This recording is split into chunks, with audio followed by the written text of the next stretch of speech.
Bonjour à tous, bienvenue sur Fréquence Populaire. Eh bien aujourd'hui nous sommes à nouveau avec Julien Lazarotto.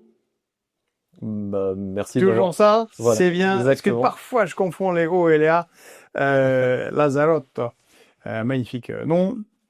Eh bien nous continuons notre série qu'on a initiée avec la première vidéo. On a fait une approche un peu générale et aussi comment est-ce que la guerre en Syrie est appréhendée. Donc on continue notre série sur cette guerre de Syrie dont Julien, eh bien, vous êtes un spécialiste. On peut dire ça. Vous avez écrit un livre qui, bon, vraiment pourrait être considéré comme une thèse de doctorat, la guerre en Syrie, dont vous trouverez encore une fois le lien pour l'acheter en bas de cette vidéo, qui a été très très apprécié.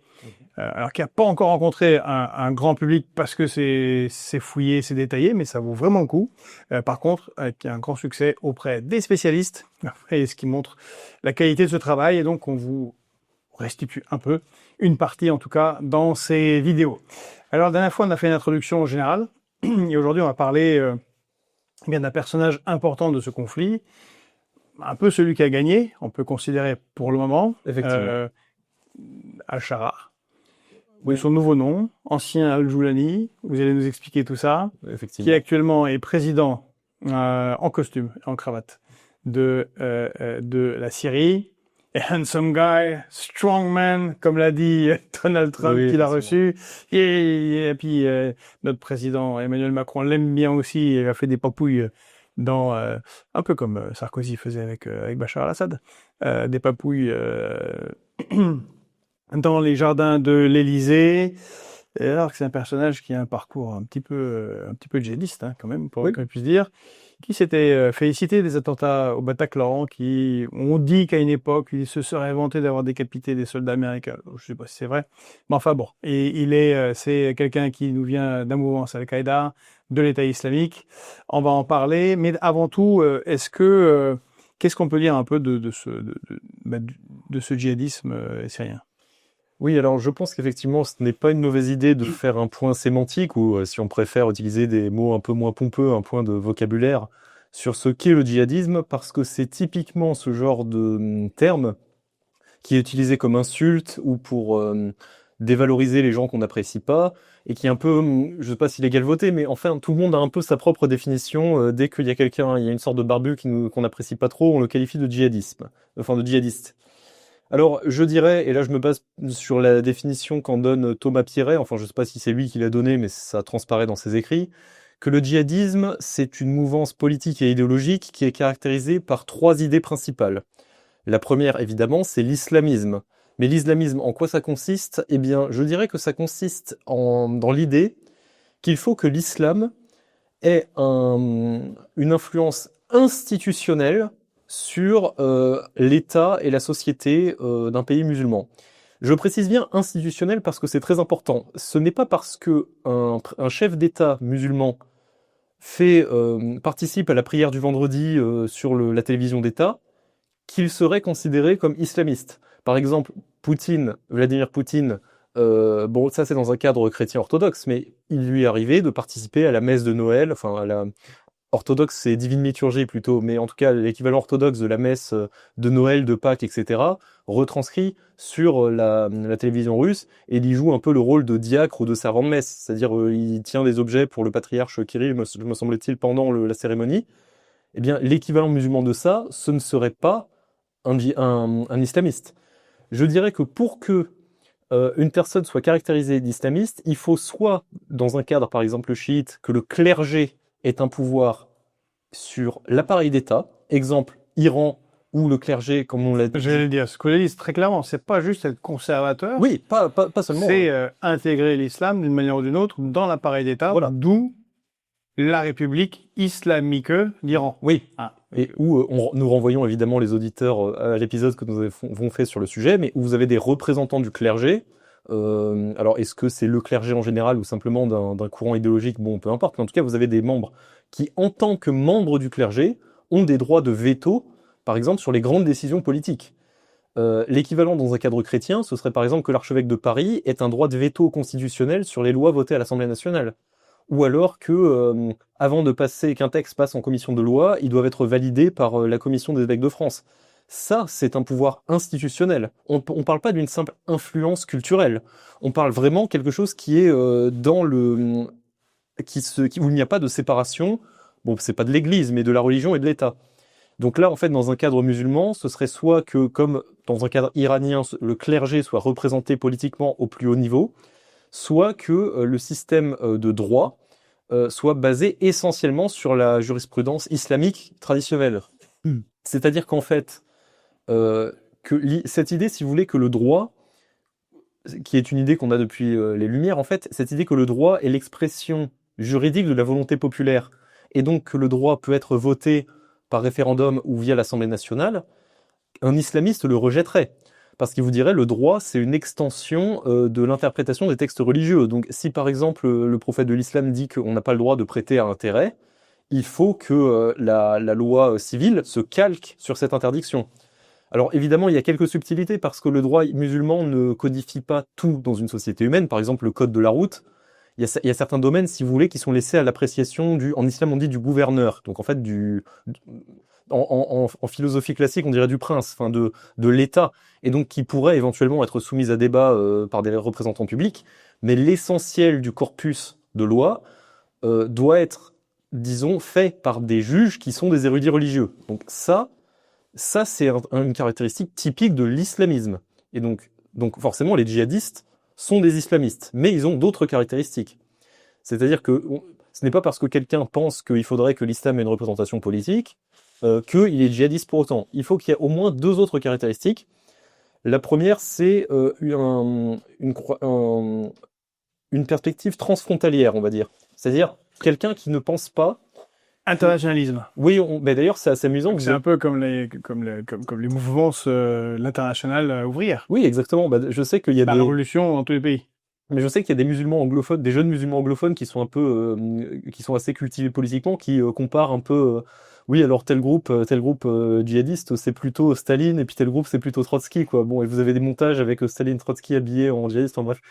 Donc, bref, la charia dans un seul pays, ou bien l'international djihadiste, le djihad permanent. Non, mais bon, voilà, c'est-à-dire cette idée que puisque l'islam est au centre de la pensée politique, il ne faut pas que des frontières basées sur des critères arbitraires empêchent les musulmans, s'ils ont envie, de fonder une sorte d'État pan-islamique. Donc ce sont en général des pan-islamistes, comme on dit, c'est-à-dire un seul grand pays qui est caractérisé par le fait qu'il soit musulman. Alors, un grand califat, quoi.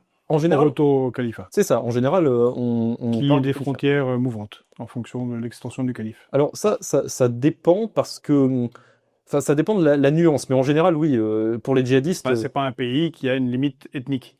Oui, voilà, c'est ça. La limite, les musulmans qui sont sous la même foi. Exactement. La base des limites de cet État ne doit pas être basée sur des critères ethniques parce que la religion l'emporte sur l'ethnie. Cela dit, il faut bien comprendre que ce genre de profils ne sont pas forcément universalistes, si vous voulez. C'est-à-dire, ils peuvent vous dire, oui, voilà, chaque peuple a son histoire, etc. Mais il ne faudrait pas que on divise la lutte pour seulement des critères nationalistes et ethniques. Donc effectivement, on peut faire une comparaison avec des mouvements communistes ou internationaux, etc. Mais alors, il faut quand même un troisième élément, parce que, par exemple, vous voyez des frères musulmans, eux, ils ont grosso modo ces deux points. C'est-à-dire, ce sont des islamistes qui considèrent que, leur idée, en fait, c'est d'avoir une section dans chaque pays, d'arriver au pouvoir en grande partie par les urnes, et ensuite d'opérer une union politique de cette manière, si vous voulez.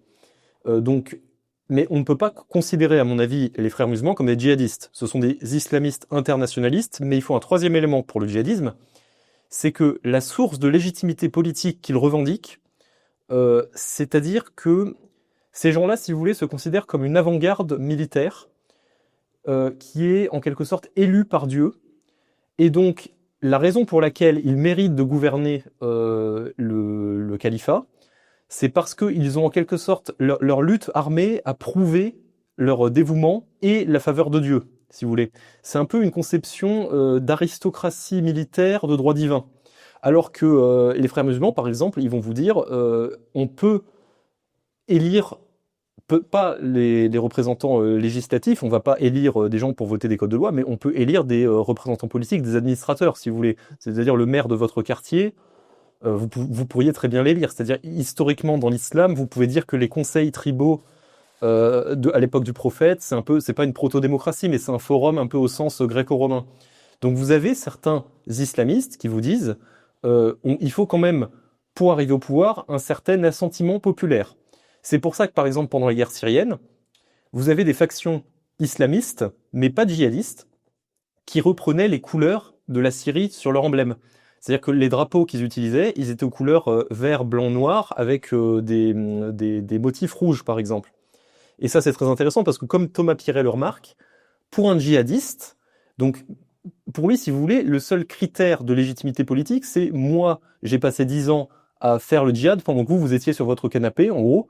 Donc moi, je n'ai plus rien à prouver. Dieu m'a accordé la victoire, donc quelque part, je suis béni. Et c'est pour ça qu'en général, les djihadistes n'ont pas les couleurs de pays ou de nations dans lesquelles ils s'insèrent sur leur drapeau. C'est du noir ou du blanc, par exemple. Et c'est très intéressant parce que vous pouvez très vite voir dans la guerre civile syrienne à quel mouvement appartient tel groupe en fonction des couleurs qu'il a sur son drapeau. Et donc c'est pour ça que Al-Qaïda, par exemple, c'est fond blanc avec des inscriptions islamiques de couleur noire. C'est amusant parce que si on continue à filer la métaphore d'international communiste, ça ressemble furieusement à l'avant-garde du prolétariat, à l'avant-garde éclairée du parti qui vont donner les commissaires politiques. C'est les bolcheviks face aux mencheviks. C'est les révolutionnaires professionnels. C'est les révolutionnaires professionnels qui ont été, alors c'était pas au Goulag avant, c'était dans les camps tsaristes, qui ont lutté depuis des années, qui ont été exilés, qui sont sacrifiés, qui sont allés en prison, qui ont combattu.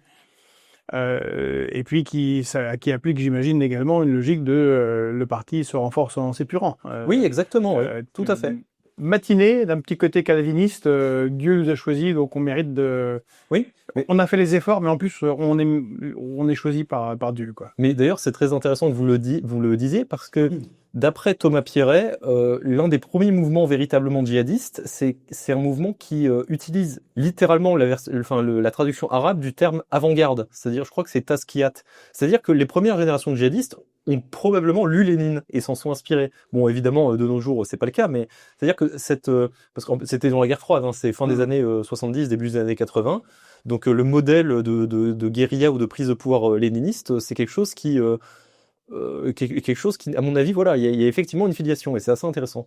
Mais soit dit en passant, c'est aussi intéressant parce qu'un djihadiste en Syrie, contrairement à un islamiste, un djihadiste, il va vous dire, oui, bon, la révolution syrienne, c'est très bien, mais en fait, Bachar al-Assad, même si c'était un type très sympa avec son peuple, moi je m'en fous, je le vire parce que ce n'est pas un islamiste, si vous voulez. C'est-à-dire, pour eux, quelque part, la révolution syrienne... Vous n'auriez pas vu le premier épisode. Julien ne pense pas que Bachar al-Assad est un candidat très sympa. Effectivement. C'est même le contraire. Et vous verrez pourquoi dans mon livre, éventuellement dans un autre entretien. Mais donc, si vous voulez, les djihadistes, quelque part, ils se disent, oui, bon, la Syrie, c'est très bien, mais nous, la Syrie, c'est uniquement un tremplin pour le djihad mondial.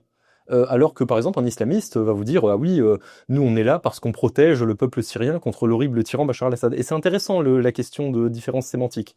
Bon, bref, tout ça pour dire que, pour vraiment, à mon avis, qualifier quelqu'un rigoureusement de djihadiste, il faut l'islamisme, l'internationalisme et le côté lutte armée, avant-garde révolutionnaire élu par Dieu. Voilà. De manière générale, vous avez deux principales organisations djihadistes dans le monde. Vous avez plein de petits groupes, mais en général qui gravitent autour de ces organisations et qui ont une histoire un peu plus locale, qui dépasse rarement les 500 personnes et qui en général sont paradoxalement des groupes ethniques, par exemple les groupes de Tchétchènes en Syrie, les groupes de Ouïghours en Syrie, qui sont des djihadistes, qui ont toute ce logiciel idéologique, mais qui sont tout petits et qui n'ont pas une base de recrutement énorme. En réalité, les deux principaux mouvements djihadistes, c'est Al-Qaïda, qui veut dire, le nom littéralement, ça veut dire la base du djihad, c'est Al-Qaïda al-Djihad, je crois, et l'État islamique. Et donc, avec Al-Qaïda qui est historiquement le premier. Oui, c'est ça. Historiquement, c'est un peu la maison mère du djihad international, qui a pas mal théorisé toutes ces questions dont je vous parle. Parce que tout ça, finalement, est assez récent. C'est la première internationale. Oui, c'est un peu la première internationale, oui. Oui, non, mais c'est assez amusant. On rigole un peu, mais bon, il y a des parallèles absurdes. Oui, il y a des parallèles, je pense, à faire. Je précise, parce qu'on est maintenant dans une période, dans une époque où les gens s'hystérisent sur des bouts de phrases et en font des pâtés sur les réseaux sociaux. On ne compare pas Non. à égalité le communisme et l'islamisme, c'est bon. Oui. C'est juste, mais dans les organisations pour des gens qui veulent arriver au pouvoir, c'est pas complètement Oui. absurde. Même- On trouve des mécanismes un peu similaires. Mais même méthodologiquement, hein. Enfin, on peut très bien ne pas parler d'idéologie, simplement de Oui, méthodologie. méthodologiquement. Mais donc, selon cette définition, soit dit en passant, je sais pas vraiment si le Hamas serait considéré djihadiste, par exemple, vous voyez, parce que est-ce qu'ils sont vraiment internationalistes, etc. Enfin, en tout cas, c'est des débats qui ont lieu dans le monde universitaire. Bon, mais en tout cas, voilà. Donc, je disais, vous avez Oui, vous avez le critère, c'est internationaliste. Vous ne devez pas être les combattants islamistes ouïghours ou tchétchènes ou du Hamas palestinien sont des alliés et des amis, des cousins sympas, mais ils sont pas sérieux. Ceux qui sont sérieux, c'est les djihadistes internationaux. Oui, effectivement. Ils sont trop bloqués sur leurs petits problèmes nationaux. Oui, il y a un peu ce côté-là, hein. Et d'ailleurs, justement, j'ai dit qu'il y avait Al-Qaïda et l'État islamique, mais il faut savoir que ces deux mouvances qui sont aussi un peu de courant idéologique ne s'apprécient pas du tout, parce qu'évidemment, c'est pratiquement tous des salafistes, hein, les djihadistes, c'est très peu des musulmans traditionnels, en quelque sorte. Et ils s'apprécient pas du tout. Pourquoi? Parce que l'État islamique, on reviendra un peu sur l'historique du... Pourtant, l'État islamique vient de l'Al-Qaïda. Il y a un paquet de gens qui en viennent. Effectivement, même si c'est plus compliqué, on fera l'historique tout à l'heure. Mais alors, si vous voulez, l'État islamique, il a une caractéristique en plus, c'est que c'est ce que je qualifierais de secte millénariste ou apocalyptique, c'est-à-dire que c'est des gens qui pensent, ou en tout cas, ils ont basé toute leur propagande là-dessus, donc je ne sais pas s'ils le pensent vraiment, mais ce serait un peu exagéré de faire tout leur thème là-dessus pour ne pas le penser. Ce sont des gens qui pensent que, en gros, l'apocalypse est proche, pas dans les 6 mois, mais quelque part dans les 20 prochaines années ou les 30 prochaines années. Et donc, si vous voulez, il faut pas perdre de temps à essayer de faire des compromis avec les groupes locaux, d'essayer de faire de l'entrisme. En fait, tout ça, non seulement ça sert à rien, c'est contre-productif parce que l'apocalypse arrive vite, donc il faut se préparer rapidement et en quelque sorte, comment? Je préparais à quoi? Alors que si l'apocalypse arrive, que vous sert de... Alors oui, mais alors attention, l'apocalypse musulmane, en gros, c'est pas très différent de l'apocalypse chrétienne d'ailleurs. Enfin, c'est l'idée que vous avez une sorte de gouvernement mondial impie dirigé par l'antéchrist, qu'on appelle Al-Dajjal, qui finira par s'affronter avec le champion des armées d'islam qui s'appelle le Mahdi. Et donc ce champion, en gros, il va tenir le front jusqu'à ce qu'arrive Jésus, Isa bin Maryam, en islam, qui finira par... c'est lui qui tuera l'antéchrist et qui instaurera un règne de justice de 1000 ans, etc. Et ce sera le moment du jugement dernier. Donc ça veut dire que faut préparer le terrain parce qu'il faut pouvoir, justement, l'État islamique le dit, nous serons ceux qui donneront le drapeau du djihad au Mahdi quand il se dressera contre l'antéchrist, en gros. C'est-à-dire que lors de la lutte finale, lors du grand soir, en quelque sorte, nous sommes ceux sur lequel le Mahdi pourra s'appuyer pour mener cette espèce de on résistance. a commencé le combat, on a gagné des points avant. Et donc c'est pour ça que c'est mieux que de rester chez soi à lire le Coran. Mais non seulement ça, mais aussi parce qu'on sert de point de ralliement pour tous ceux qui sont de bonne volonté et qui veulent lutter contre le système de l'antéchrist, quoi. En gros, c'est un peu ça le délire. J'en parle plus dans mon livre et on en parlera peut-être plus dans un entretien dédié à l'État islamique. Mais bon, en tout cas, c'est très intéressant. Eux, ils sont vraiment dans cette logique-là. Et donc évidemment, si vous voulez, pour eux, Al-Qaïda, ils voient Al-Qaïda un petit peu comme un léniniste verrait un membre du PS, c'est-à-dire, ouais, Al-Qaïda, c'est des réformistes, parce que eux, ils se disent, on a 40 ans pour infiltrer tranquillement enfin, pour faire du djihadisme violent, mais pour s'infiltrer dans les mœurs, on peut radicaliser la population petit à petit, on peut passer des alliances locales, on n'est pas obligé... Al-Qaïda, ils sont pas dans une logique de, on arrive dans un village et on coupe les mains et on coupe les têtes immédiatement. Justement, si vous voulez, le premier truc qu'ils font, c'est qu'ils s'installent dans les boulangeries et dans les mosquées pour diffuser leur idéologie dans les mosquées et pour servir Vous savez, j'ai déjà dit dans un entretien précédent que les mosquées, c'est un peu les bars ouvriers du 19e siècle dans le monde islamique, c'est-à-dire c'est un forum où il y a une vraie vie communautaire. Et les boulangeries, évidemment, c'est parce que comme ça, vous pouvez vous montrer à la population, regardez, on est capable de vous fournir de la nourriture à pas cher, on est capable de tisser des liens économiques, etc. Donc Al-Qaïda, ils sont beaucoup plus dans une logique de, on s'installe sur le long terme et on a du temps pour le faire. Donc on n'est pas obligé d'aller à 100 à l'heure immédiatement. L'État islamique, ils sont exactement dans la logique inverse, parce que déjà, ils disent, on n'aura pas le temps, Et de toute façon, le problème quand vous faites ça, c'est que c'est un peu comme le problème des trotskistes qui faisaient de l'entrisme, c'est-à-dire ils finissent par digérer par le système en quelque sorte. C'est exactement la critique léniniste. Voilà, si vous faites de la politique bourgeoise au PS, bah en fait, vous allez finir bourgeois vous-même et vous allez abandonner la lutte concrètement. C'est pour ça que c'est un peu amusant l'analogie au mouvement de gauche. Mais donc c'est pour ça que justement, ce qui est entre guillemets drôle avec l'État islamique, c'est qu'ils vont vous dire, non mais par exemple les mœurs locales, par exemple dans une salle de classe, c'est vraiment une loi qui a enfin un décret qui a promulgué l'État islamique. Hein. Dans une salle de classe, si quelqu'un, enfin un gamin fait un exposé et qu'il est bien, les gens ne doivent pas applaudir parce que ça c'est un délire occidental en fait d'applaudir.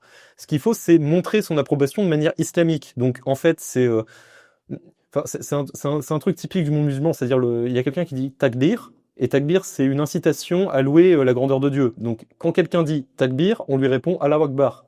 Et donc, en gros, au lieu d'applaudir pour montrer son approbation, il faut que le professeur dise takbir et que les élèves disent Allahu Akbar. C'est-à-dire, ils sont dans une logique de le moindre détail de la vie quotidienne. C'est-à-dire, on va pas vous laisser porter des chaussures Nike, parce que Nike, enfin, Athéna Nike, c'est une déesse grecque. Donc, on ne peut pas vous laisser avoir ces éléments païens dans votre vie parce que l'apocalypse arrive dans 2000, enfin dans 20 ans quoi. Donc il faut vraiment qu'on soit le plus carré possible pour ne pas se faire corrompre. Bon, c'est pour ça que je parle de secte millénariste, hein, parce qu'il y a un côté un peu secte du temple solaire quoi. Juste pour rigoler un coup, ça veut dire que Al-Qaïda pour l'État islamique. Ah, c'est des gauchistes purs, ouais. Oui, c'est mou. Oui, c'est des réformistes mous. Le 11 septembre, tout ça, c'est des mous quoi. Alors. Il faut quand même préciser que l'État islamique dit que Ben Laden, en gros, Ben Laden secrètement était sur la ligne de l'État islamique, mais depuis sa mort, le leadership d'Al-Qaïda a trahi la vision grandiose de Ben Laden. Donc en fait, il y a un peu ce double côté, un petit peu comme un, je sais pas, un trotskiste vous dirait oui, Staline a trahi la vision de Lénine, etc. Mais enfin bon. Mais tout ça pour vous dire qu'ils sont pas sur la même longueur d'onde parce que... Juste, c'est un tout vite aparté parce que on a eu, grâce au procès, des assassins du Bataclan, et puis les études qui ont été faites sur les djihadistes de l'État islamique. Des fois, ils ont l'air quand même de bien aimer occuper des villas, d'avoir plusieurs femmes. On a vu dans certaines vidéos des petits cons, je les appelle comme ça, mais venant de quartiers ou convertis et qui disaient wow, on a la belle vie en Syrie. Alors, il faut combattre, il faut être l'élu, il faut travailler, mais à la fin, mon gars, t'as la belle vie. Le paradis, c'est maintenant. C'est maintenant que t'as le frigo qui est bien rempli, avec t'as l'air conditionné, t'as la piscine, t'as les femmes.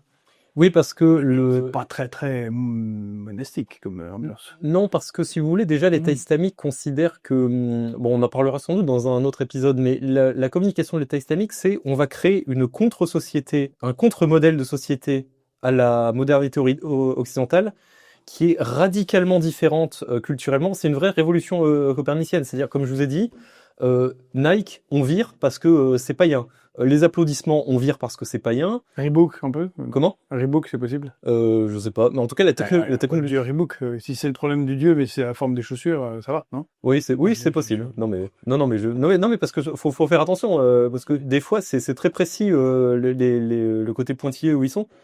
Mais si vous voulez, il y a un côté, par exemple, la musique, on vire, mais on remplace ça par ce qu'on appelle des nashids, c'est-à-dire de la poésie arabe chantée a cappella. Donc en fait, c'est une chorale sans musique où des gens chantent des chants islamiques, quoi, ou des chants en arabe. Et d'ailleurs, c'est assez beau. J'incite nos auditeurs à écouter si vous voulez, parce qu'il n'y a pas que l'État islamique qui fait des nashids, c'est un truc de la culture populaire arabe. Mais l'État islamique... Oui, un chant polyphonique sans instrument, oui, c'est ça. Il y en a partout sur Terre. Oui, voilà, mais spécifiquement dans la culture arabe. Et les djihadistes aiment bien ça parce que pour eux, les instruments de musique, c'est interdit. Mais donc, ça permet de remplacer un peu, de prendre la place de la musique à l'instrument sans instrument. Ils sont bêtes, béotiens. Pourquoi c'est interdit, l'instrument de musique? C'est quoi le problème? Ça, c'est une bonne question, mais il faudra peut-être qu'on... Ouais, parce que je sais que... il peut bien ne pas représenter des êtres humains à l'image de Dieu. Bon, je peux comprendre. Alors, la musique? Alors, je sais qu'il y a certaines confréries soufis et même certains ordres, alors pas musulmans, mais dans l'hindouisme, qui interdisent les trucs de musique parce que, en fait, l'idée, c'est que ça empêche la concentration. L'idée, c'est que dans certaines pratiques mystiques, donc notamment le chant, enfin la récitation de mantra dans l'hindouisme, mais le zikr, mais certaines récitations, enfin le chapelet, en fait, est censé être fait avec une concentration totale sur l'objet, une sorte de méditation, en fait, sur l'objet de votre prière. Et je sais que vous avez certains maîtres spirituels qui vous disent, mais au moins, tant que vous n'avez pas atteint un certain niveau de capacité de concentration, empêcher la musique parce que sinon vous allez avoir de la musique qui vous trotte dans la tête, enfin ça vous trouble un peu l'esprit. Donc je sais que vous avez certaines confréries religieuses qui vous disent bon, les instruments, on va mettre ça entre parenthèses pendant les 3 premières années de ta formation spirituelle parce que bon, je pense que c'est de là que ça vient, mais j'en suis pas sûr, Oui. donc je peux pas vous dire. Mais à mon avis, ça vient de là. Merci. Mais bon. Donc en tout cas, voilà, tout ça pour dire, vous avez les Tesla, voilà, ils veulent vraiment, comme je vous ai dit, proposer un contre-modèle de société qui confronte un peu la modernité occidentale. Et donc c'est là que ça intervient en fait le côté vous allez avoir la belle vie en fait parce que vous passez d'un occidental mental où tout le monde est dépressif, enfin personne n'a de colonne vertébrale. Vous passez votre temps dans les embouteillages et dans le salariat, et là, d'un seul coup, vous devenez un peu des chevaliers, des aristocrates spirituels. En plus, c'est pour la bonne cause. Donc, Mais mais je parlais du le vrai. consumérisme que revendiqué par certains de ces djihadistes, c'est vraiment du consumérisme. C'est Ah bah, très très peu spirituel. Bah oui, mais bon, après, d'un autre côté, si vous voulez, l'islam n'est pas autant, de manière générale, aussi ascétique au quotidien que le christianisme, par exemple. Bon, par contre, c'est en même temps le public qui rejoint l'État islamique. Bon, c'était pas forcément les gens les plus intelligents. Donc oui, voilà. Non, mais contrairement à Al-Qaïda, je pense que le niveau moyen est beaucoup plus élevé à Al-Qaïda. Mais effectivement, oui, d'ailleurs, bon, on en parlera dans une vidéo spécifique l'État islamique, je pense. Mais bon, en tout cas, tout ça pour dire, voilà, il y a une vraie dichotomie entre ces deux mouvements. Il faut pas croire que tous les djihadistes sont copains ensemble. Quelque part, l'État islamique, c'est celui qui pousse la logique du djihadisme à sa conclusion. Et elle ne sera là-dedans, c'est quoi? Qui fait du bon travail? J'y arrive. Effectivement, là, on va passer plutôt à la partie mais d'où sort donc ce cher Joulani. Alors, le contexte, c'est celui de l'invasion américaine de l'Irak. Parce qu'on est d'accord, Al-Joulani, il est syrien. Oui. Il est né en Syrie. Il est en Syrie, d'ailleurs. Actuellement en territoire occupé par l'Israël, si j'ai bien compris. Oui, parce que Joulani, ça veut dire du Golan. En fait, oui, Al-Joulani. ouais, parce qu'en fait, les djihadistes, ils ont ce qu'on appelle une kunya, c'est-à-dire une tradition de prendre un pseudonyme de guerre, un nom de guerre, comme on appelle, qui remonte au prophète de l'islam.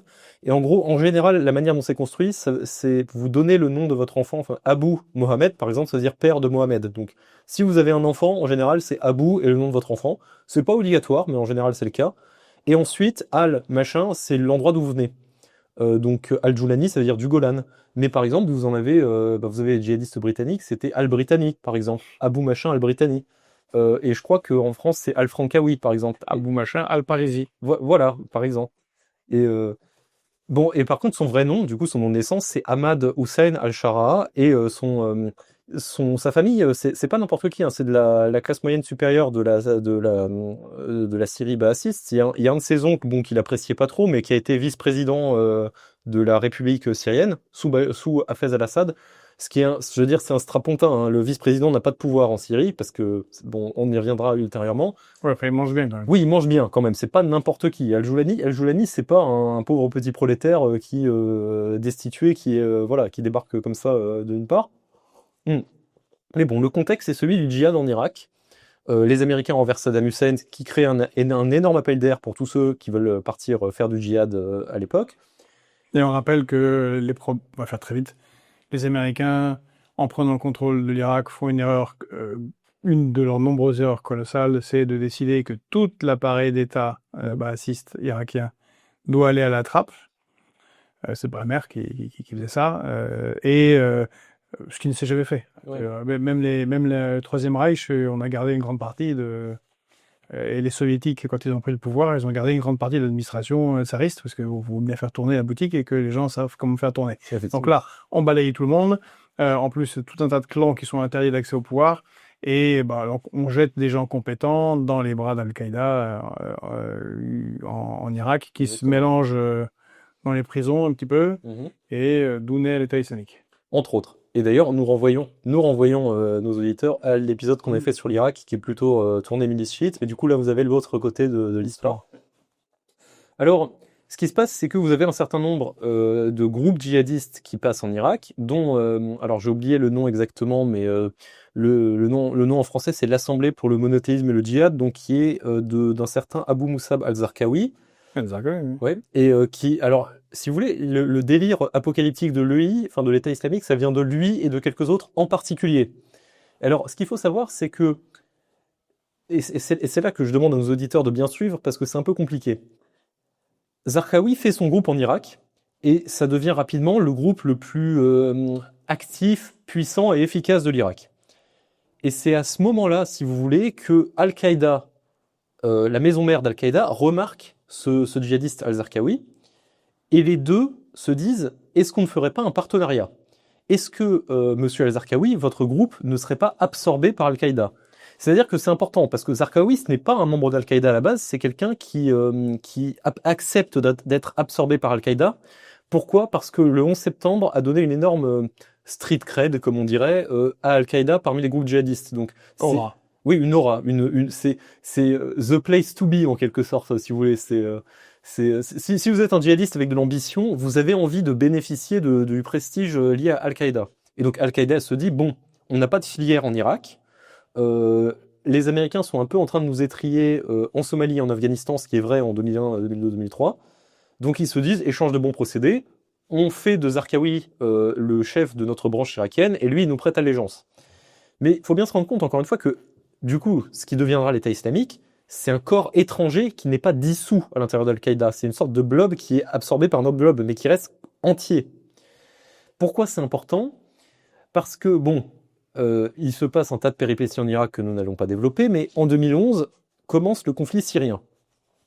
Et ces commandants de ce qui deviendra l'État islamique, officiellement, qui est Al-Qaïda en Irak, mais comme je vous ai dit, la mainmise d'Al-Qaïda est assez ténue finalement sur cette filière. En tout cas, cet État islamique en Irak se dit, bah, la Syrie, c'est parfait parce que ça va faire encore un énorme appel d'air où on va pouvoir acquérir des armes, des ressources, du personnel et s'implanter localement. Ça va être un bazar pas possible. Donc c'est une terre d'opportunité. Bref, vous avez donc cet État islamique qui se dit, autant envoyer des hommes en Syrie pour créer une sorte de filiale, qu'on pourra éventuellement utiliser comme levier, soit pour conquérir la Syrie, soit pour faire tomber l'Irak avec les nouvelles recrues et nos nouveaux territoires. Et donc ils envoient le sieur Al-Joulani, alors qui lui a une carrière un peu particulière, c'est-à-dire qu'il est au tout début de sa vingtaine, il est parti en Irak faire le djihad. Alors il a un peu combattu, mais il s'est très vite fait arrêter par les Américains. Et ça lui a pris comme ça, pourquoi? Juste parce qu'il est jeune et que je pense, il y avait de l'action ou... je pense qu'il y a ça, et que de manière générale, à cette époque, ça devait être quelque chose qui était très à la mode pour les jeunes un peu idéologisés. Vous voyez, comme à une époque, c'était commun de se dire trotskiste. Enfin, je pense que, vous voyez, c'est ou maoïste en 68, quoi, vous voyez. Enfin, après, je sais pas, le problème C'est branché, quoi. le problème d'Al-Joulani, c'est que, comme on le verra, psychologiquement, il est très difficile à caractériser. Mais je pense que quand même, il se disait, c'est un moyen d'acquérir du pouvoir et de l'influence. C'est probablement une cause qui est juste. Je dis encore une fois, le djihad anti-américain est très populaire à cette époque. L'anti-américanisme et l'anti-israélisme, c'est vraiment quelque chose qui est vendeur. Donc, à mon avis, oui, c'est pour des raisons en partie idéologiques et en partie parce que voilà, c'est bien quand on est ambitieux de s'engager dans des mouvements armés révolutionnaires, quoi. Ça peut toujours déboucher sur quelque chose. Donc, le truc, c'est que, comme je disais, il s'est fait arrêter très vite par les Américains, envoyé en prison, et il a passé une bonne partie de la guerre en Irak en prison, ce qui lui a fait un peu une mauvaise presse parmi les plus durs du djihad, parce qu'en gros, on l'a accusé d'être un énorme planqué, quoi. Il s'est battu 3 mois, puis après, il était en prison tranquillement. Cela dit, comme c'est quelqu'un qui est très intelligent, je voulais dire, il faut surtout pas le sous-estimer à mon avis, c'est une très grosse erreur de le sous-estimer. Quelqu'un de très intelligent qui a une bonne connaissance de la sociologie syrienne, et une bonne connaissance des doctrines, c'est quelqu'un qui apprend vite, etc. Il a réussi à attirer l'attention des hauts gradés du djihad dans les prisons, qui, comme on le mentionnait, ils pilotaient en grande partie en sous-main l'insurrection irakienne depuis les prisons, hein, parce que les prisons, c'est jamais un milieu hermétiquement fermé. Donc, on le voit avec le trafic de drogue ici. Exactement. Dans tous les pays d'ailleurs. Oui, même au Mexique, enfin la mafia en Italie, etc. Oui. Et donc, si vous voulez, il a servi un petit peu je ne sais pas si on peut dire d'officier d'état-major, mais un peu d'aide de camp, de confident, de gens. Petit aparté pour les gens, c'est pour cela qu'il y avait des bagnes très très loin à Cayenne, où que les Russes, déjà sous les tsars, envoyaient les gens au fond de là-bas, parce que bon, c'est quand même beaucoup plus dur de diriger quoi que ce soit de Cayenne sur l'île au Diable ou d'un camp au fin fond des îles Solovki par moins 40. Oui. On y arrive, mais c'est lent et compliqué. Oui, effectivement. Alors que là, les prisons qui sont dans le feu de l'action, en fait, Oui, et puis le pire, c'est que les Américains savent pas vraiment, connaissent pas vraiment la hiérarchie exacte de ces groupes. Donc parfois ils laissent passer des gens qui sont très haut placés et qui les surveillent pas, alors que c'est eux qui dirigent tout. Enfin bref, les renseignements sont un peu à la ramasse. Et donc Joulani, si vous voulez, il n'a pas un rôle de dirigeant exactement, mais un rôle d'homme de confiance. Vous voyez, encore une fois, comme de Gaulle, je sais pas, mais il avait un aide de camp, c'était un lieutenant ou un capitaine. Bon, c'était pas un général, mais c'est quelqu'un qui était proche de lui et qui était un peu, enfin, on avait une relation de tuteur avec lui, quoi. C'est-à-dire, de confident, on lui confiait des trucs, etc. On essayait de le former un petit peu. Il y a un peu de ça avec Joulani. C'est pas exactement qu'on le forme pour devenir un successeur, mais voilà. Enfin, c'est quelqu'un à qui graduellement on fait confiance à son intelligence. Bon, la Syrie arrive et on se dit, bah, il faut qu'on envoie quelqu'un.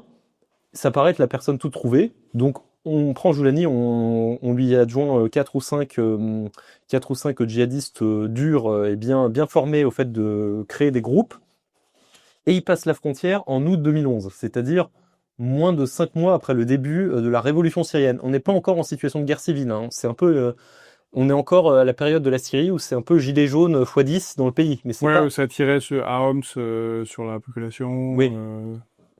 Et où l'armée, bon, des fois, elle se prend des balles aussi, mais c'est insurrection urbaine, c'est pas encore guerre civile où vous avez l'armée qui est face à des gens qui sont capables de lui tenir tête. Bon. Et là, ce que fait Joulani, c'est simple, c'est qu'il se dit, bon, avec mes 6 clampins, on va pas renverser le régime du jour au lendemain. Donc, qu'est-ce qu'il faut qu'on fasse? Déjà, il faut qu'on réveille toutes les anciennes cellules dormantes, parce que il y a pas mal de Syriens qui sont passés par le djihad en Irak et qui sont revenus au pays discretos. Bon, il faut qu'on reprenne contact avec ces gens-là pour créer des cellules un peu à droite à gauche dans tout le pays, qui sont pas forcément nombreuses. Il me semble qu'au bout de 2 ou 3 mois, il avait que 60 personnes. Mais 60 personnes, c'est déjà pas mal, hein, parce que, et c'est là où on va arriver à un point très important. Joulani, il bénéficie du fait que les cellules qu'il réveille, ce sont des vétérans du djihad. Et c'est très important parce que la guerre civile syrienne, au début, c'est surtout une guerre qui est très artisanale. C'est-à-dire qu'en fait, c'est des civils qui ont des AK-47, si vous voulez. Sauf que les types de chez Joulani, ils ont passé parfois 10 ans à se battre contre les Américains. Donc ils ont tous les réflexes à connaître. Voilà, il faut éviter les fenêtres. Tiens, ça c'est un bon emplacement de sniper. S'il faut te tendre une embuscade à un convoi de l'armée, ça c'est vraiment l'endroit idéal. Ce sont des gens qui ont le sens du commandement et ils savent repérer quelqu'un qui peut commander des gens. Ils savent rapidement voir. Oui, lui, sous le feu, il va pas être bon. On va l'assigner à des tâches logistiques, par exemple. Ils savent. Alors, ils ont des réseaux internationaux pour se procurer des armes. Ils ont potentiellement des réseaux internationaux pour se préoccuper des instructeurs étrangers. Par exemple, ils passent un coup de téléphone à Al-Qaïda centrale et ils disent on aurait besoin d'un type qui sait faire ça, par exemple, qui sait créer ce qu'on appelle des IED, donc des explosifs improvisés, donc en fait des mines, mais des grosses mines, hein, des trucs qui peuvent vous rendre un tank inutilisable, pas forcément le détruire, mais et ça, faut bien se rendre compte que pour une insurrection qui est composée d'amateurs, c'est inestimable. C'est-à-dire que les 60 types de Joulani qu'il a au 8e mois de l'insurrection, en fait, c'est des gens qui peuvent prendre la tête de plein de microcellules, et surtout, et c'est ça que va faire Joulani, c'est que il va pas être en mode les autres groupes rebelles en Syrie, les autres rebelles qui sont pas forcément, et encore ça c'est un point sur lequel il faut insister, le rebelle moyen en Syrie, il est pas forcément idéologisé. Souvent, c'est un type qui est révolté contre le pouvoir. C'est un jeune, et beaucoup parce qu'il y a une grosse croissance démographique en Syrie à l'époque. Donc souvent un type un peu jeune, qui a un islam, bon, des fois, il prie 5 fois par jour et encore. Si vous voulez, bon, parfois il prie 5 fois par jour, mais il passe la moitié de son temps libre en bar à chicha. Enfin, C'est pas la motivation principale, c'est le vecteur, la colère. Oui, voilà, mais en fait, c'est pas des djihadistes en puissance. Vous en avez beaucoup, bon. Oui, plutôt, c'est des djihadistes en puissance, mais ce sont pas des djihadistes intrinsèques. Oui, enfin, oui, c'est ça. Spontanés. Ouais. Oui, c'est ça. C'est pas des gens qui vont vous dire tout de suite, immédiatement, djihad, etc. C'est pas un processus qu'ils deviennent. Voilà. Mais là où je veux en venir, c'est que clairement, si vous venez d'Al-Qaïda, pour vous, c'est des musulmans en carton, quoi, en fait. Mais Joulani, contrairement à l'État islamique, il va pas leur dire, t'es un musulman en carton, donc on va te décapiter. Ce qu'ils vont faire, c'est qu'ils vont se dire, on va mener par l'exemple. C'est-à-dire que ils vont imaginer que... pour faire des métaphores, c'est comme les unités de résistance dans le Vercors, plein de jeunes qui arrivent, qui savent pas tenir un fusil. Bon, bah, on envoie un capitaine qui il considère un peu comme... ils sont braves, mais on peut pas en faire grand-chose. Donc il faut les former, il faut les entraîner, il faut petit à petit. Ou les groupes de résistants dans l'arrière allemand. C'est souvent des gens qui savaient faire quelque chose avec... bon, les gens pouvaient être appelés, mais bon... 3 semaines d'entraînement avec un fusil fait pas de vous un guerrier d'élite. Donc, la personne qui sait Exactement. fonde une cellule, quoi. Et oui, exactement. Et Joulani se rend bien compte de ça. Donc, il n'est pas dans une logique de confrontation avec les autres groupes. Il est dans une logique de, bah, écoutez, regardez, je vois bien que si vous avez mené cette attaque, vous allez vous faire trucider. Il se trouve que moi, j'ai une dizaine de gars très expérimentés. Vous êtes 150, mais vous savez à peine tenir un fusil. Donc, ce que je vous propose, c'est la chose suivante. Vous voulez faire une embuscade à un convoi de l'armée et tuer, je sais pas, une dizaine de soldats. Bah, écoutez, moi, j'ai une dizaine de gars. On va faire le gros du boulot et vous nous aidez un peu à faire diversion, etc. Nous, on planifie le truc. En échange, on récupère 50% du butin. Parce que le nerf de la guerre, c'est l'argent et le matériel. Et donc, en Syrie, on viendra peut-être éventuellement là-dessus dans un autre entretien, mais les questions de financer l'effort de guerre, c'est vraiment très important parce que, je veux dire, rien que obtenir un AK-47, obtenir des munitions, ça consomme beaucoup de munitions, hein, une armée en campagne, énormément. Et donc c'est un vrai poids. Il faut vraiment une logique entrepreneuriale presque quand vous montez une cellule de combat. Et puis même il y a la logistique, c'est-à-dire il faut apporter de la nourriture à vos combattants, il faut apporter des véhicules, il faut avoir des pièces de rechange, de l'essence. C'est toute une bureaucratie en fait, la guerre et même la guerre de guérilla. Et même manger, faut soigner, faut aller aux toilettes. Oui, et même si vos combattants ils font ça bénévolement, c'est-à-dire ouais, j'ai pas besoin de salaire, etc. Bon, en général ils ont quand même une famille à nourrir. Et même quand ils n'ont pas de femmes et d'enfants, bah, il faut quand même pouvoir donner à leur famille une compensation s'ils meurent. Parce que, déjà, pour des raisons morales, mais même pour des raisons économiques, parce que c'est une paire de bras qui ne pourra pas nourrir le reste de la famille. Donc c'est-à-dire il faut Alors, c'est plus simple pour des petits groupes de résistants, de partisans, de groupes djihadistes. Mais c'est quand même vrai. Oui. Et les gens comprennent rarement ça, en fait, parce que les gens s'intéressent pas. Les gens normaux s'intéressent pas trop aux questions de conflit, mais c'est pour ça qu'on comprend pas très bien pourquoi ça met autant de temps à se mettre en place les grandes armées, comme par exemple récemment dans le conflit en Ukraine. Parce que le problématique pour un commandant, qu'il soit ukrainien, russe, peu importe, ou français sur le front en 14-18, au début, mais c'est comment est-ce que je vais nourrir 3 fois par jour, au moins 1 fois par jour tout le monde, l'amener de l'eau qui soit variée. S'ils ont la dysenterie, j'en fais quoi? Comment je les soigne? Comment je change leur slip? Non, mais des trucs qui ont l'air complètement idiots pour nous, mais enfin, vous pouvez pas vous balader avec des sous-vêtements pendant 3 semaines en combattant sans les changer, sinon vous avez des graves problèmes de santé. Oui. Et donc tout ça est un pâté colossal, et en plus vous faites tout ça sous le feu. Oui, adverse. Bien sûr. C'est très compliqué, c'est le principal en fait. Mais et encore, parce que à la limite, là, il y a un commandant qui peut essayer de remonter ça à ses officiers, mais quand vous montez une cellule de djihadistes, il n'y a pas d'officier, enfin vous avez pas de... C'est vous l'officier en fait, donc il y a un côté improvisation. C'est pour ça d'ailleurs que dans la guerre civile syrienne, globalement, on en parlera plus tard, mais l'une des raisons de la montée en puissance des groupes islamistes et djihadistes, c'est que en fait, vous aviez des riches parrains dans le Golfe qui faisaient un chèque au groupe qui leur plaisait. Donc mathématiquement, ceux qui avaient de l'argent, c'était plutôt les groupes islamistes et djihadistes, et c'était les seuls qui survivaient à la pression financière, en fait, d'une certaine manière. Mais donc, soit c'est des profils type trafiquants de drogue ou de cigarettes, qui ont déjà des réseaux financiers pour s'en sortir, vu qu'ils ont une petite affaire très rentable. C'est déjà des commerçants, en fait. Ils ont juste à choper quelques miliciens, acheter, grâce à leur réseau transfrontalier, des armes, en fait, se transformer de mafieux en seigneurs de guerre. Mais c'est pour ça que, vous savez, c'est très difficile pour un manifestant de devenir un guérilleros de lui tout seul. Il y a une pression pour que ne il y en a que nos gauchistes sympathiques qui pensent que c'est quelque chose qui est de l'ordre juste de la volonté. Non, mais c'est pour ça que les groupes qui survivent dans ce genre de guerre civile, c'est les groupes syndicaux, les grandes familles claniques, les groupes criminels, parce qu'ils ont déjà toute une hiérarchie, ou alors des anciens militaires qui reforment, une association d'anciens combattants, ils ont déjà tous les grades, ils savent comment organiser une unité, il y a des gens qui s'agrègent autour d'eux, et ça...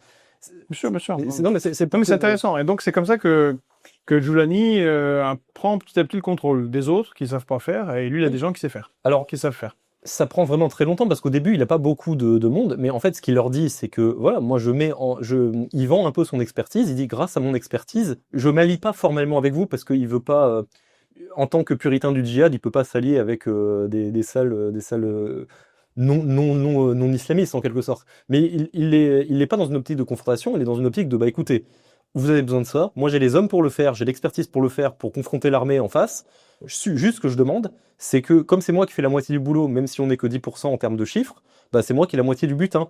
Et donc, ce qui se passe, c'est que dans le meilleur des cas, il y a des gens dans des autres groupes qui se disent tiens, eux, ils sont vraiment très bons à Al-Nusra. En plus, ils ont de l'argent, ils ont de l'expertise technique et tout. Je vais m'intéresser à ce qu'ils font, je vais peut-être essayer de voir pour les rejoindre. Donc voilà, ils mènent par l'exemple, et petit à petit, ils sont un vrai noyau de... C'est-à-dire, en 2 ans et demi, ils passent de 60 personnes à 3500, 4000 hommes. Ce qui n'est pas totalement rien en Syrie. Ça, en termes... Et puis un jour, donc, ça devient une masse critique qui lui permet de phagocyter les petits groupes. Ouais, mais alors ça arrive un peu plus tard, parce que Bien sûr. il y a quelque C'est ça la chose... logique, quoi. Oui, c'est ça la logique. C'est d'abord... Ouais, mais ce qui est intéressant, c'est que, comme vous avez dit, que c'est quelqu'un d'intelligent. Ouais. Il arrive avec ça comme idée quand il est à 60, en se projetant déjà, donc quand on sera, Bien évidemment, oui. quand on se retrouvera à 5000 par un prompt renfort, à ce moment-là, ça sera encore plus facile de phagocyter d'autres groupes. Oui, c'est-à-dire je deviendrai vraiment indispensable à l'effort de guerre, et soit... Parce que ça aurait pu être un idiot idéologue qui dit bon, moi j'ai la vérité véritable, et je vais convaincre les autres parce que je maîtrise au mieux la vérité, ce qui en général foire complètement. Oui. Mais ça peut vous engendrer une dynamique, parce que il y a un côté secte, si vous voulez, qui motive les troupes, mais bon, en général, l'État islamique était très dangereux pour ça, hein, parce qu'il y a un côté, vous êtes emporté par l'élan, etc. Mais bon, quand vous déclarez la guerre à tout le monde, en général, vous finissez mal quand même, quoi. Mais oui. Mais, et en parallèle de ça, plus c'est donc c'est parce que je pose la question d'Al-Nusra, et donc en fait il fait la filiale qui s'appelle Jamaat al-Nusra. C'est ça, qui veut dire le front de libération, non, le front d'assistance au peuple du Levant, c'est ça. Et assistance, mais ça a une connotation religieuse particulière, parce qu'il me semble que c'est le vocabulaire de genre l'assistance que les habitants de Médine ont donné au prophète quand il était chassé de la Mecque, quoi. Donc il y a un côté un peu en fait, ça ferait pas Jamaat al-Nusra à Sham? Il faut rajouter le Sham. Oui, c'est ça. C'est à l'Orient. Enfin, oui. Non, mais il me semble que c'est ça, mais parce que j'ai plus exactement le nom complet en tête, mais c'est ça que ça veut dire en français. Bon. Et donc, en tout cas, et en parallèle, quand ces ressources grandissent, ils se débrouillent pour distribuer de l'aide aux populations. Enfin, c'est-à-dire, ils organisent des campagnes de vaccination contre la polio, etc., pour vraiment montrer à la population. Ils sont pas anti-vax. Bah non, c'est encore quelque chose de surprenant peut-être, mais non, c'est pas du tout surprenant. Non, mais pour nos auditeurs, je crois, peut-être qu'ils pourraient se dire, ouais, c'est des djihadistes, donc ils sont anti-science. Il y a que les gens qui ont accès à la médecine, à la santé, au vaccin, qui sont anti-vax. Quand vous connaissez une zone qui est pas de vaccin, vous savez très bien que c'est très utile. Ouais, mais parce que vous savez, bon, on a eu des histoires avec les talibans qui empêchaient les femmes de faire des études de gynéco, donc peut-être que nos éditeurs se disent, bah, c'est des débiles moyenâgeux. Non, enfin, ils ont quand même ils connaissent l'importance des vaccins. Bon. Et en tout cas, l'idée, c'est que Joulani, ils font comme les Hezbollah. Enfin, il faut comme toutes les organisations qui s'implantent. Effectivement. Ils deviennent des sortes de proto-États qui gèrent les questions quotidiennes, quoi. Exactement. Et surtout... La santé, l'école, quelle que soit la forme d'école, d'ailleurs, c'est pas le problème. Et surtout, ils essayent de se faire passer pour des gens qui ne sont pas corrompus. Parce que, comme j'ai dit, vous avez beaucoup de combattants syriens qui sont des anciens trafiquants de drogue, etc. Bah, eux, ils sont là pour extorquer de l'argent à la population. Les Jabhat al-Nusra, des fois, ils s'interposent face à ces groupes en disant non, mais la priorité, c'est le djihad.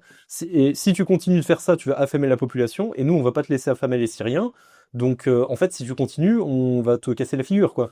Et donc, ils se présentent comme des gens moralement purs, quoi. Vraiment, ils sont des révolutionnaires. Oui, mais je veux dire, il y a vraiment ce côté d'image qui est très important, quoi. Voilà.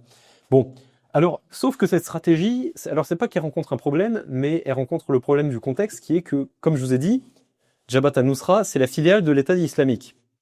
Et le truc, c'est que l'État islamique voit que Joulani fait tout ça, ils envoient quelques agents observer et superviser son travail, et ces agents leur disent, oula, il commence à avoir des pratiques où il place des loyalistes à des postes clés. Donc en fait, il est en train de se tailler son fief en Syrie, et c'est pas juste un envoyé, un administrateur ou etc. de l'État islamique. C'est un type qui clairement a des ambitions et qui voudra à un moment couper le cordon entre nos deux organisations. Donc il inquiète Zarqawi. Zarqawi est mort entre temps. Parfois il est déjà mort, oui. Non, mais c'est al-Baghdadi, le successeur de Zarqawi. La ligue dirigeante de l'État islamique. Alors donc vous avez l'État islamique qui passe en Syrie. Et d'ailleurs, fait intéressant, il révèle que Al-Nusra, c'est la filiale de l'État islamique. Parce que jusque-là, Al-Joulani s'est dit, peut-être qu'on va nous regarder avec méfiance si on révèle ouvertement qu'on vient d'Al-Qaïda et de l'État islamique. Donc, si vous voulez, c'était presque écrit sur leur visage, mais c'était pas assumé. C'est pour ça d'ailleurs que, soit dit en passant, cette histoire de Al-Nusra fait du bon boulot en Syrie. Alors, c'est une phrase qui a été prononcée au moment où on ne savait pas exactement qui étaient ces types. C'est-à-dire, on ne savait pas encore officiellement que c'était une filiale d'Al-Qaïda. Et en fait, je tiens à préciser parce que on va m'obliger à défendre Fabius alors que c'est vraiment pas mon intention. Mais en fait, Fabius rapporte des propos de rebelles syriens les rebelles syriens disent, mais on comprend pas pourquoi les Américains ont sanctionné Al-Nusra. Mais parce que les Américains, ils se sont dit, mais c'est évident que c'est une filiale d'Al-Qaïda. Ils osent pas, Al-Nusra n'ose pas dire officiellement que c'est une filiale, mais ils le sont. Donc on va les sanctionner. Et donc Fabius rapporte les propos de rebelles syriens qui dit, mais on comprend pas, Al-Nusra fait du bon boulot en Syrie, pourquoi vous mettez à les sanctionner? Voilà, donc petit élément de contexte. Mais bon, c'est quand même une phrase qui est pas terrible, quoi. Mais bon. Donc en tout cas, vous avez les tests. Non, mais souvent, en politique, on a droit de mauvaise foi. Oui, Et Fabius l'a été lui-même. Oui, bien sûr. Surtout sur la Syrie. Au mauvais moment, il a sorti la mauvaise phrase sans se contrôler, sans expliquer de quoi il parlait. Mais on pourrait vous dire que, bon, en même temps, il était ministre des Affaires étrangères, d'une puissance comme la France, qui avait une grande place en Syrie, et on était très très proche quand même, il n'y a pas si longtemps que ça, des pouvoirs de Bachar el-Assad. Il aurait pu se renseigner. Oui, puis il a tout fait pour aggraver le conflit syrien, mais bon, ça c'est un autre sujet. Ouais. En tout cas, comme je disais, vous avez l'État islamique qui passe en Syrie et qui dit, bon, Al-Nusra c'est notre filiale, elle va repasser sous notre contrôle, l'air de dire, il lance un ultimatum à Joulani pour lui dire, tu te couches. Et Joulani, il fait quelque chose de très intelligent, c'est qu'il va voir le leadership d'Al-Qaïda, le QG d'Al-Qaïda. Parce que pour l'instant, la chaîne hiérarchique, c'est ça. Al-Qaïda, la filiale qui est l'État islamique, et cette filiale a elle-même une filiale qui est Jabhat al-Nusra. Et Joulani, il dit, c'est pas logique que la filiale irakienne ait elle-même une filiale syrienne. Ce serait plus logique que Al-Qaïda ait une filiale syrienne et une filiale irakienne. Et entre nous, dit Joulani, entre nous, les ambitions de Abu Bakr al-Baghdadi m'inquiètent. Parce que pourquoi aurait-il besoin d'une filiale syrienne lui-même? C'est-à-dire l'air de dire, Baghdadi veut vous remplacer, cher patron d'Al-Qaïda. Vous voyez, donc il joue un peu sur la peur que représente... il est malin. Oui, il est malin. Et donc Al-Qaïda se dit, bon, là, je vais être obligé de choisir soit Joulani, soit Abu Bakr al-Baghdadi. Le problème, c'est que si je choisis l'État islamique, donc Baghdadi, si je dis que c'est lui qui a raison et que Joulani doit se coucher, Baghdadi va pas forcément être plus fidèle pour autant. Alors que si je dis que c'est Joulani qui a raison, peut-être qu'il me sera redevable. Donc ce que fait Al-Qaïda, c'est qu'il décide, bon, c'est Joulani qui a raison, on va dire que maintenant, c'est la filiale d'Al-Qaïda en Syrie qui est sur pied d'égalité avec l'État islamique. Donc évidemment, ça ne plaît pas du tout à l'État islamique, et c'est à ce moment-là qu'ils disent, bon bah, foutu pour foutu, on déclare la guerre au monde entier, je caricature.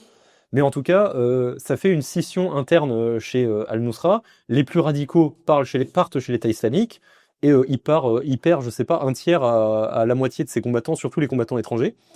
Mais ce qui lui permet de faire une purge. C'est-à-dire que les gens qui sont vraiment les plus radicaux de chez les radicaux partent vers l'État islamique. Le parti se renforce en s'épurant. Exactement.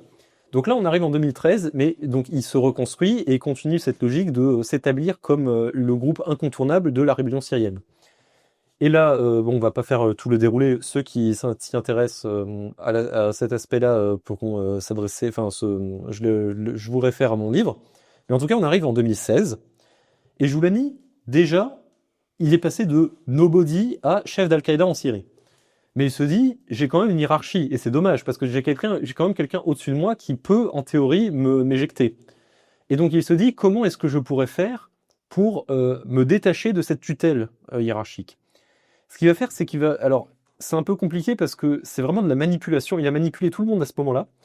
C'est-à-dire que le chef d'Al-Qaïda, on ne pouvait plus le contacter parce qu'il était dans les montagnes du Pakistan, chassé par les Américains, donc on est sans contact pendant 6 mois, en gros. Donc il va voir le numéro 3 d'Al-Qaïda, qui a pas autant de bouteilles, si vous voulez, donc qui est un peu plus manipulable. Et Joulani lui dit, là, on est en plein milieu d'une bataille très importante de la guerre civile syrienne, qui est la bataille d'Alep, qui nécessite, pour contrer les avancées du régime, que tous les rebelles s'allient entre eux. Le problème, c'est que les rebelles me disent, on veut bien s'allier, il n'y a pas de problème, mais le seul problème, c'est que toi, tu es soumis à des Pakistanais et des Afghans qui sont paumés quelque part en Asie centrale. Et nous, rebelles syriens, on n'est pas tous des djihadistes, donc on n'a pas envie de se mettre sous le commandement d'un type qui prend des ordres d'un Pakistanais, si vous voulez. Donc les rebelles syriens expliquent qu'ils veulent bien créer une alliance de tous les rebelles avec moi, Al-Joulani, mais pour ça, il faudrait que je me dégage de la tutelle d'Al-Qaïda, au moins officiellement, que je rompe les liens.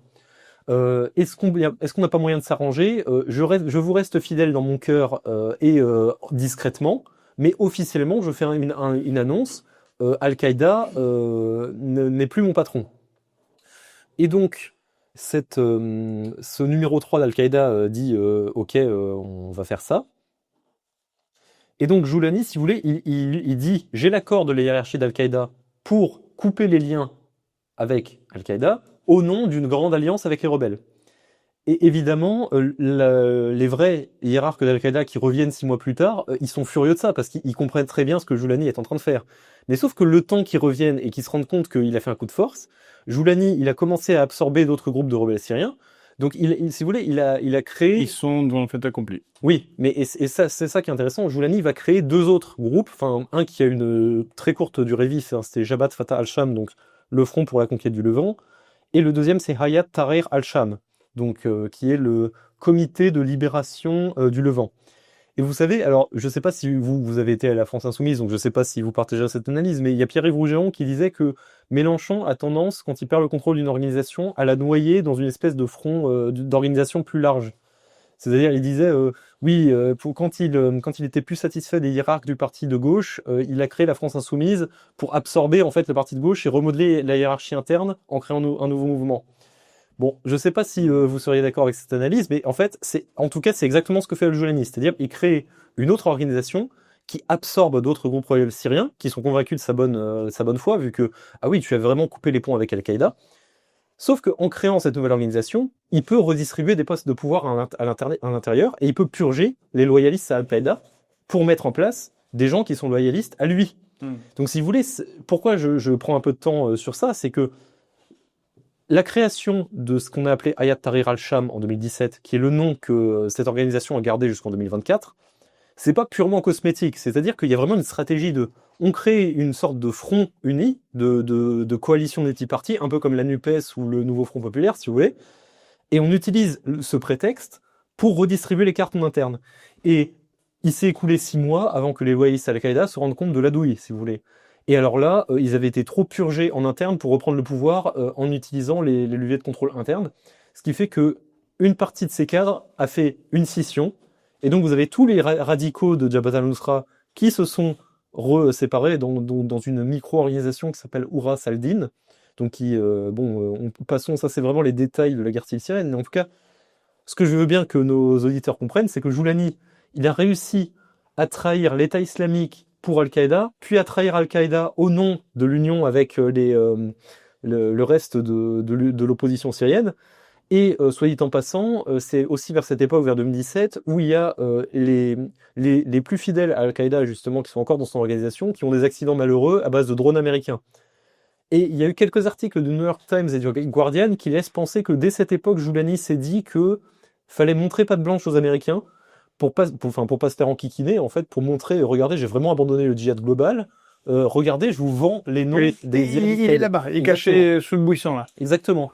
Et donc, dès 2016-2017, on a des assassinats extrêmement suspects de loyalistes à Al-Qaïda dans Hayat Tahrir al-Sham, qui, bizarrement, ne touchent jamais Joulani.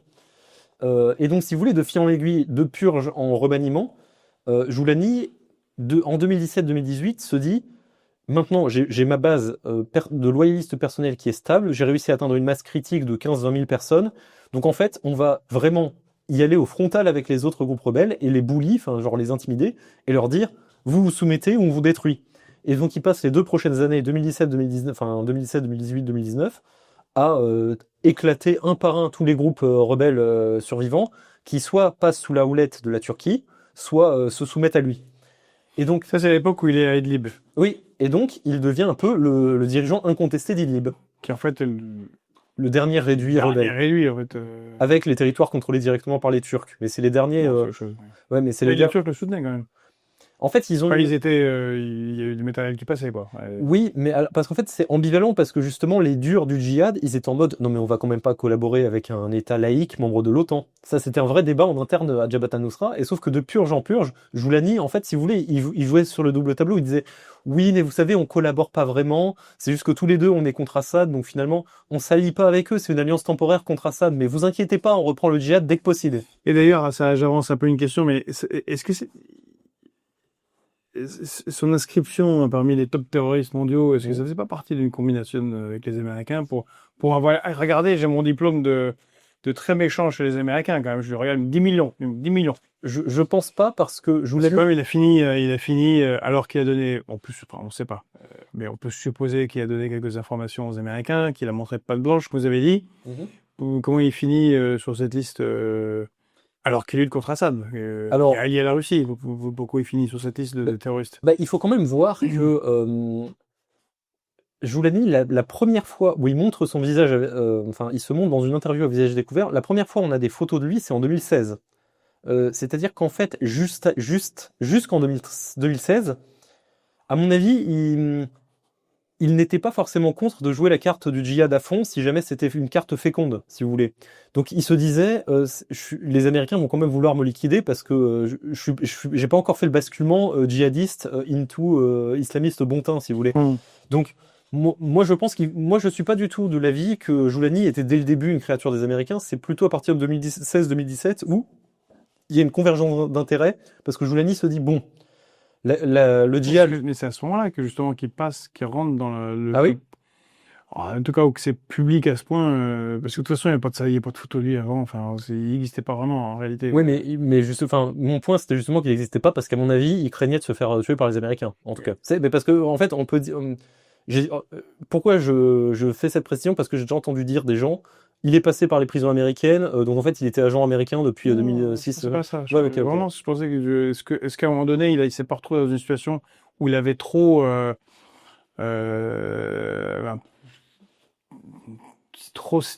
balancé des gens sous le camion. Ah oui, pour renforcer pour renforcer sa position, ce que vous avez décrit. Et il a fallu que. Oui, pour pas se faire soupçonner, quoi. Qu'il a l'air de, bon, quand même, voilà, il m'aime pas. Peut-être. C'est une hypothèse. Non, mais c'est intéressant. Mais j'ai pas de documentation.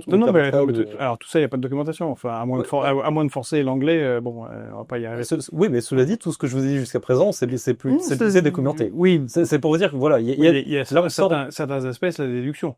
Oui. Rien de documenté qu'il a transmis aux Américains des noms de djihadistes pour éliminer. Mais il me semble qu'il y a des articles quand même du Guardian, etc., qui le mentionnent peut-être. Très bien, mais c'est des hypothèses. Peut-être, d'accord. Il n'y a pas de tampon sur les documents, non? Ok. Bon, mais c'est des choses discrètes qui sont, c'est pas. Ok. Bon, mais dans ce cas-là, on va dire, c'est le seul élément où c'était peut-être du non factuel. Mais en tout cas, jusque là, pour l'instant, tout est factuel. Non, mais c'est pour préciser à nos auditeurs. Le bouquin est précis. Non, mais c'est pour préciser à nos auditeurs ce qui relève de l'hypothèse et de. C'est pour ça que ma question, c'est une question totalement de l'hypothèse. Là, j'avoue que je ne sais pas. C'est peut-être possible. Je ne sais pas s'ils iraient jusque là. Bon. En tout cas, c'est intéressant à considérer, effectivement. Bon, Idlib. Alors Idlib, c'est quand même l'endroit où Assad a déversé tout ce qui était un Syrien irréductible qui refusait de capituler et de partir à l'étranger. Donc Idlib, c'est quand même 2,5-3 millions d'habitants. Donc on est en 2019-2020. Parce qu'on est d'accord qu'à ce moment-là, il a un peu gagné, Assad. Ah oui, avec entre autres l'aide de la Russie. Alep est réduit ou quasiment réduit. Oui, elle est liquidée. C'est liquidé. Il contrôle quasiment pas tout le territoire, mais la Syrie utile, on va dire. Oui. À part Idlib, quoi. Et en 2020, il aurait pu gagner, mais le problème, c'est que les Turcs. Moins le pétrole, qui est aux mains des Américains. Mais je veux dire, il aurait totalement les moyens militaires de détruire Idlib et donc Joulani.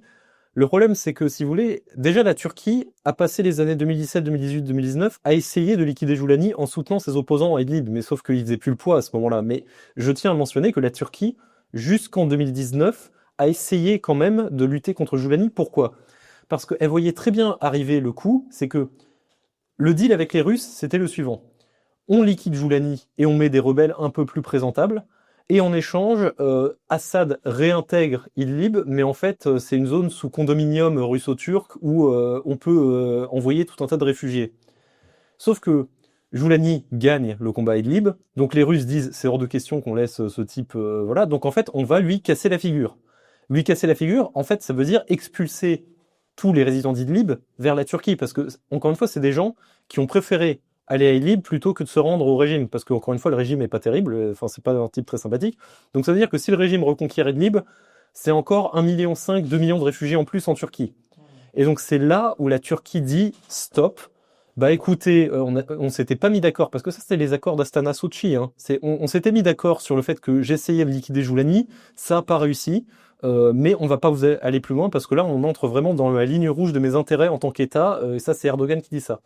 Mais encore une fois, je le répète, jusqu'en 2018-2019, la Turquie espérait s'entendre avec les Russes pour virer Joulani, mettre quelqu'un de plus présentable et faire une sorte de zone sous tutelle russo-turque qui leur permettent de déverser une partie des réfugiés, parce qu'il y a 6 millions de réfugiés. Non, attends, il y a 4 millions de réfugiés syriens en Turquie, ce qui est énorme. C'est un vrai problème. D'ailleurs, j'ai écrit un article sur le site de Fréquence Populaire sur le sujet, si vous voulez jeter un œil. Mais bon, donc là, Que vous verrez sur pop.media. Exactement. C'est gratuit, on le contrôle. Il n'y a pas de publicité, alors c'est pratique parce que c'est des articles sérieux, un peu détaillés. Et vous n'êtes pas agressé par tout un tas de pubs qui déconcentrent complètement la lecture. C'est agréable. Effectivement. Donc c'est gratuit, il suffit de renseigner un email. Et puis pour ceux qui le peuvent, nous faire un petit don. Mais bon, ça c'est le bénévolat. Voilà, donc c'était la page pub. C'est pour les croyants, voilà. Donc tout ça pour dire, bon, on arrive en 2020, gel du conflit, donc, et Joulani règne sur sa petite principauté d'Idlib. Et donc il passe... Il n'est pas que sympa avec les chrétiens, si j'ai bien compris. Non, mais alors, disons que justement, c'est l'époque où il reste 30 chrétiens à Idlib qui ont survécu contre vents et marées, les pauvres. Oui, on se demande même pourquoi ils sont restés là. Oui, bah voilà, hein, on peut... Mais c'est l'époque où Joulani, justement, se dit, bon, la carrière de djihadisme international, manifestement, c'est plus de saison. Mais vu l'état du pays, peut-être qu'Assad ne restera pas éternellement au pouvoir. Donc il faut que je commence à améliorer mon image. Et donc c'est à partir... Et d'ailleurs, il y a une étude qui s'appelle The Age of Political Jihadism de la part de Aaron Zelin, qui documente ça, c'est très intéressant. Et en fait, si vous voulez, il commence à se présenter médiatiquement comme un manager, quoi. C'est-à-dire, il est en costume cravate, il a une belle montre, il a la barbe taillée, etc. Il fait des discours sur comment organiser l'éducation et l'école, comment organiser l'économie d'Idlib. Bon, et bien administrateur. Oui, il devient administrateur presque présentable. Bon, enfin, version djihadiste quand même. Oui, mais je veux dire, c'est des autres de la justice, il est pas piqué des hannetons. Oui, bah, c'est-à-dire si vous regardez derrière la façade, évidemment, mais c'est-à-dire il fait plein d'opérations photos pour dire regardez, moi je suis un souverain maintenant, je suis pas un djihadiste. Mais madame, elle est en Golgoth. Oui, c'est vrai, ouais, mais bon, mais il y a une façon qu'il a trouvé une tenue qui est encore plus fermée que les que les burqas en Afghanistan. Mais à l'époque, elle apparaît pas. Ah non, mais là elle apparaît, donc c'est un peu bon. Voilà. Mais justement, il fait quelques opérations photos avec les chrétiens pour dire regardez, on reconstruit les églises, regardez-nous comme on s'est modéré. Et donc, évidemment, alors, la chute d'Assad, c'est un sujet en lui-même. Personne ne saura jamais, à mon avis, exactement ce qui s'est passé, mais en gros, à mon avis, Assad, il a plus ou moins été déposé par des officiers de l'armée qui s'étaient mis d'accord avec une partie des puissances alentours, parce que, si vous voulez, en 2024, mai 2024... Les Russes n'interviennent pas. Ouais, oui, et puis même en mai 2024, Joulani dit Inch'Allah, l'année prochaine, on fêtera l'Aïd, donc en juin 2025. Donc, on est 8 mois avant son offensive. On fêtera l'Aïd à Damas. Donc ça veut dire que c'est pas l'offensive, il l'a pas fait sur un coup de tête. 8 mois avant, il y pensait. On sait par les médias américains type New York Times qu'il avait maintenu des contacts avec des anciens rebelles du sud du pays qui habitaient en Jordanie. Donc ce serait quand même très étonnant que les services secrets jordaniens n'aient pas été au courant de ces contacts. Vu à quel point les rebelles du Sud étaient tenus par les Jordaniens, c'est presque impossible. Enfin bon, bref.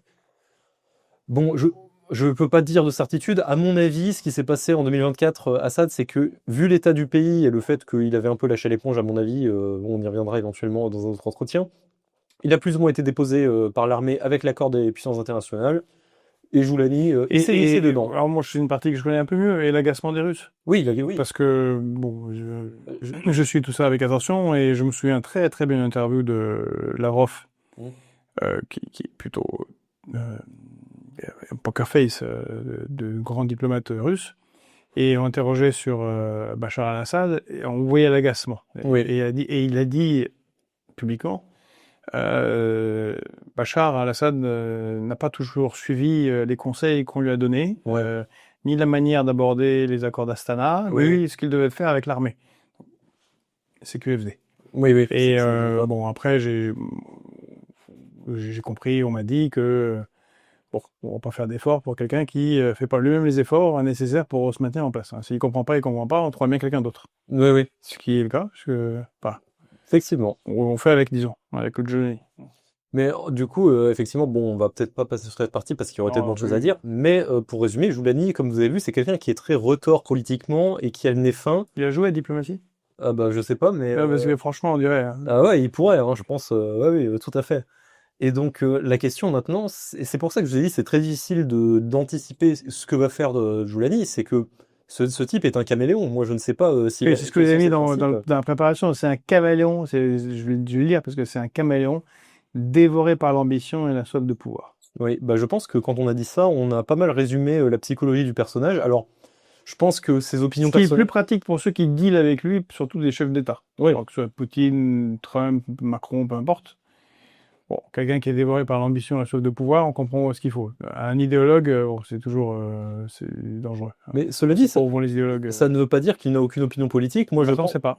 mais je pense qu'il ne pleure absolument, qu'il n'a versé aucune larme pour les citoyens alaouites ou druzes qui ont été massacrés par des forces qui, en théorie, sont sous son contrôle. Je dis en théorie parce que, bon, ces leviers de pouvoir, je ne sais pas jusqu'où ils vont. Et il y a beaucoup de djihadistes bontins en Syrie qu'il n'a pas totalement écrasés et qui sont soumis à lui parce que c'est le vainqueur. Mais est-ce qu'ils vont aller jusqu'à l'opposition? Je ne sais pas. En tout cas, je pense que c'est quelqu'un qui ne verse pas une larme pour les morts alaouites et druzes. Mais alors, est-ce qu'il va les persécuter lui-même en tant que politique d'État? C'est beaucoup plus difficile à dire parce que, encore une fois, on ne sait pas où s'arrête vraiment l'idéologie et les opinions politiques ou simplement le pragmatisme. Et est-ce que vous pouvez nous dire un mot sur sa première prise de parole au moment où il prend Damas? Enfin, une fois Damas prise, il le fait spécifiquement dans la grande mosquée des Omeyyades. Il est encore en tenue kaki et symboliquement, ça a une signification. Alors c'est possible. J'avoue que j'ai pas tellement de commentaires là-dessus. Alors, je vous renvoie à la vidéo qu'on avait faite avec son nom m'échappe malheureusement. On le mettra en lien. Il y a maintenant plus d'un an, une spécialiste qui avait analysé son discours et pourquoi il avait fait dans la mosquée des Omeyyades, qui marquait un caractère très idéologique de sa part. Il aurait pu le faire ailleurs, il a fait là, et il disait, voilà, ça m'échappe maintenant, mais c'était quelque chose qui tournait autour du fait que c'est la foi qui est au pouvoir, D'accord. et les autres vont devoir sont des gens du livre, mais ils vont devoir être profil bas. Oui, c'est par rapport à la question qu'on je sais que dans les cercles djihadistes, il y a un peu cette idée qui vient d'un corpus de textes justement de l'eschatologie musulmane qui dit qu'en gros je sais plus si c'est Jésus ou le Mahdi, mais quand il reviendra pour mener la dernière guerre, en fait, il descendra à Damas, il se manifestera à Damas dans la mosquée des Omeyyades. Bon, je sais pas si c'est un rapport parce que la mosquée des Omeyyades, bon, c'est en lui-même symbolique, on n'est pas obligé de venir référencer ce genre d'histoire, mais c'est la seule symbolique que je connais sur le sujet, donc peut-être. Peut-être c'est ça. Ok. Bah, voilà. Ok. Et donc maintenant il poursuit son petit bonhomme de chemin c'est très compliqué. Bon, je pense qu'on fera une émission à part sur la situation syrienne actuelle parce qu'elle est très dure entre l'envie clairement affichée des Turquie de tailler un morceau dedans, les Kurdes qui veulent, une situation très compliquée, garder des formes d'autonomie, Israël aussi, Israël qui bon envoyer des petits bouts par petits bouts, puis qui a pas envie de rendre pas plus que le Golan d'avant. Et puis on ne sait pas, parce que bon, lui, est-ce que c'est un idéologue ou alors c'est un pragmatique bouffi d'ambition et de pouvoir, mais il peut être renversé par des vrais idéologues. Et pour Israël, quelque chose comme ça au doigt mouillé, c'est pas extraordinaire d'avoir un État vraiment djihadiste aux portes. Je sais pas, c'est beaucoup plus embêtant, je pense, que ce qu'ils avaient avant. Oui, mais d'un autre côté, c'est un prétexte idéal, si vous voulez, pour la frange expansionniste d'Israël. Donc, c'est sûr. Ouais. Mais ouais, ils sont déjà un peu embourbés, un petit peu partout. C'est vrai. Mais c'est pour ça que ça va être très difficile de faire vraiment de la prospective sur le dossier syrien, parce que ça pourrait un peu partir dans tous les sens, comme se calmer et devenir un paradis. Allez savoir, bon, j'y crois pas trop, mais à mon avis, c'est très difficile de faire une prévision qui vieillira bien d'ici 10 ans sur la situation syrienne. Non, beaucoup se jouent avec la guerre contre l'Iran. Oui. Parce que si l'Iran sort vainqueur et acteur principal de la zone, bon, ça va stabiliser d'une certaine manière, de toute façon, la situation syrienne. Effectivement. Bon, merci pour ce topo sur Giuliani, encore une fois très intéressant, qui dans son ouvre des perspectives, mais permet de comprendre les choses en détail.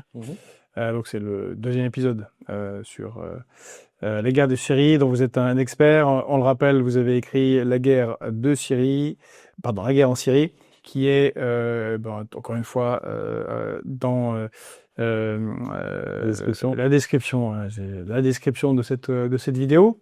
Peut-être qu'un jour, justement, si ça marche bien, ces séries, on pourra proposer qu'elles soient publiées chez un vrai éditeur. Ce sera, J'espère. ça sera intéressant. Voilà. On a deux ou trois idées. On en reparlera. Voilà. Merci. N'oubliez pas de liker, de commenter, de partager, de faire connaître. Surtout à ceux qui ont parlé de la guerre en Syrie. Ben voilà, la valeur n'attend pas le nombre de années, et dans ce domaine, vous voyez, c'est quand même très très intéressant.